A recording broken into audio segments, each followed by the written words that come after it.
¿Alguna vez te has parado a pensar en la responsabilidad de un hombre que fue elegido para ser el último profeta de Dios en medio de su pueblo? La importancia de este hombre era tan grande que se dice en la Biblia que entre los nacidos de mujer no había nadie más grande que él. Así que, ¿quién era este hombre y por qué se le considera el último profeta a pesar de que otras personas han sido citadas profetizando en la Biblia después de él? En este vídeo aprenderemos que el último profeta de la Biblia en la tradición profética de Israel fue Juan el Bautista. Fue el profeta elegido por Dios para ser el precursor de Jesucristo. El ministerio de Juan se centró en el arrepentimiento y la preparación para la venida de Cristo. Centrado en el arrepentimiento y la preparación para la llegada del Mesías, Juan no buscaba la gloria para sí mismo, sino que señalaba la grandeza del que vendría después de él. Juan el Bautista, el último profeta de Israel, tenía una vida muy singular. Solía vivir en el desierto, vistiéndose con pieles de camello y alimentándose de miel silvestre y langostas. Además,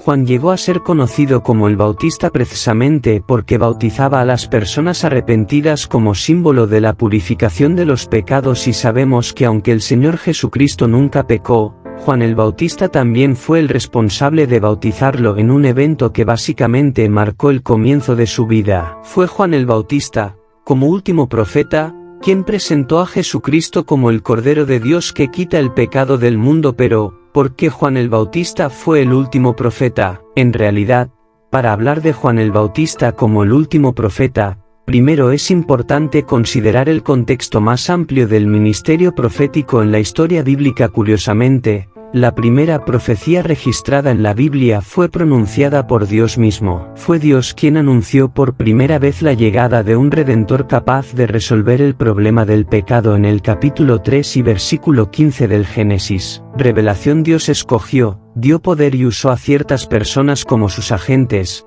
así que los profetas en la Biblia son presentados como los agentes de la revelación de Dios. Puede que no lo sepas, pero la primera persona identificada como profeta en la Biblia fue Abraham. En Génesis capítulo 20 y versículo 7, Moisés, el gran líder y legislador de Israel, también fue considerado profeta, como leemos en Deuteronomio. Leemos en Deuteronomio capítulo 34 y versículo 10: y antes de ellos, es decir, antes de Abraham y Moisés, Enoc, el que vivió en un periodo anterior al gran diluvio. Según Judas en su epístola en el Nuevo Testamento, también fue alguien que profetizó en nombre de Dios, aunque nunca fue llamado profeta en la Biblia. Sin embargo, parece que fue como el profeta Samuel que comenzó la escuela profética de Israel, responsable de una larga tradición de profetas que proclamaron la palabra de Dios desde el periodo de la monarquía hasta el periodo post-exilio del pueblo de Dios en Babilonia. Uno de los profetas del periodo post-exilio fue el profeta Malaquías. La palabra de Dios fue registrada hasta que llegó el tiempo del ministerio de Juan el Bautista como el último profeta,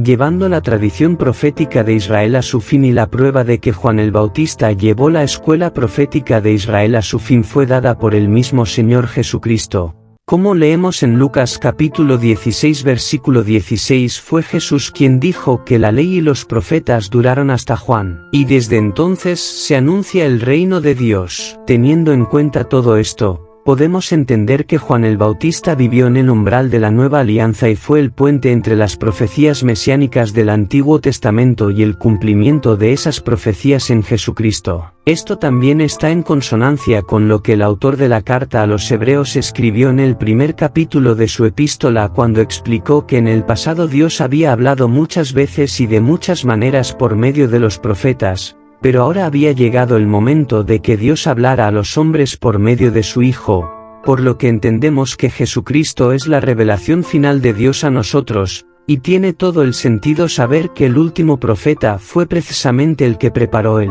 camino para la manifestación pública de Cristo hace unos 2000 años. Sin embargo, muchas personas no entienden correctamente cómo Juan el Bautista pudo ser el último profeta, si en la Biblia hay constancia de otras personas que profetizaron después de él. De hecho, durante la época de la Iglesia del Nuevo Testamento, el texto bíblico menciona a personas que profetizaron entre los cristianos, como Agabo y las hijas del evangelista Felipe. Sin embargo, Estos profetas del Nuevo Testamento eran de un tipo muy diferente a los que pertenecían a la tradición profética de Israel y que estuvieron involucrados en acontecimientos cruciales de la historia de la redención que culminó con la encarnación del Hijo de Dios. Un claro ejemplo de esto es que ninguno de estos profetas del Nuevo Testamento trajo ninguna nueva revelación divina que se convirtiera en doctrina para la Iglesia, ni produjeron ninguna escritura de parte de Dios. De Dios parece que estos profetas solo tuvieron un papel temporal y local en las comunidades cristianas. De hecho, en el Nuevo Testamento son los apóstoles los que corresponden a los profetas veterotestamentarios. Esto es porque, al igual que los profetas del Antiguo Testamento, los apóstoles sentaron las bases doctrinales de la Iglesia y por la agencia del Espíritu Santo finalizaron el canon de las Escrituras, donde tenemos hasta el día de hoy registrado de manera inerrante, infalible y autoritativa todas las profecías de Dios para su pueblo. Así que aunque Juan el Bautista fue el último profeta que puso fin a la antigua dispensación, podemos decir que ahora cualquiera que proclame la voluntad de Dios a través de la fiel interpretación y aplicación de la verdad divina ya revelada en las Escrituras sigue siendo un profeta de Dios para el hombre. Ahora escribe en los comentarios si ya sabías por qué Juan el Bautista es considerado el último profeta. Y si te gustó el vídeo, suscríbete al canal.